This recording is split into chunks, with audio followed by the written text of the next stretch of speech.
Les négociations d'adhésion de l'Albanie et de la Macédoine du Nord à l'Union européenne sont toujours en suspens. La question sera évoquée lors du sommet européen qui s'ouvre ce jeudi à Bruxelles. La France et les Pays-Bas émettent des réserves. Or, l'unanimité est requise pour lancer la procédure. Les rêves européens de l'Albanie et de la Macédoine du Nord sont au point mort. La France n'a pas voulu donner mardi son accord au lancement des négociations d'adhésion. Ce choix ne manque pas de faire réagir dans les institutions européennes. La Commission a demandé à plusieurs reprises d'entamer les discussions, sans succès jusqu'à maintenant.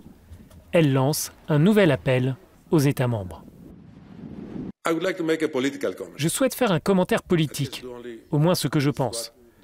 Soyons très prudents avec les Balkans. Ne laissons pas les Balkans se rebalkaniser avec tout ce que cela a engendré par le passé. Pour le moment, la France défend sa position.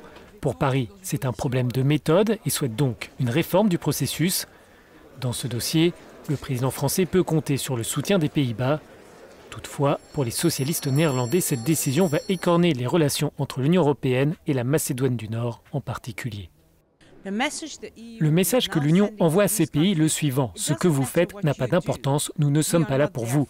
Je pense que c'est un message catastrophique, en particulier pour un pays qui a mené des réformes difficiles, non seulement en changeant de nom, mais qui a fait un virage en faveur de la démocratie, et maintenant nous les abandonnons.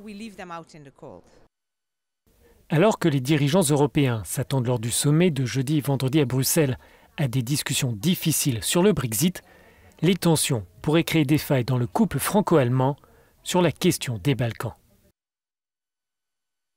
Les obstacles s'accumulent pour Ursula von der Leyen. La Commission européenne qu'elle doit présider n'entrera pas en fonction à la date prévue.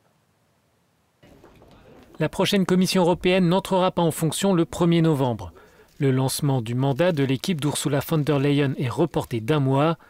C'est un nouveau coup dur pour l'Allemande avant même d'avoir commencé ses travaux.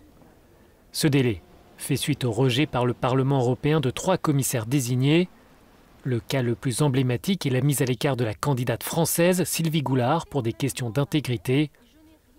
En revanche, l'éviction du Hongrois László Trojáni n'a rien de surprenant dans les couloirs européens, tout comme celle de la Roumaine Ivana Plumb. Dans les 2 cas, les parlementaires évoquent un risque de conflit d'intérêts.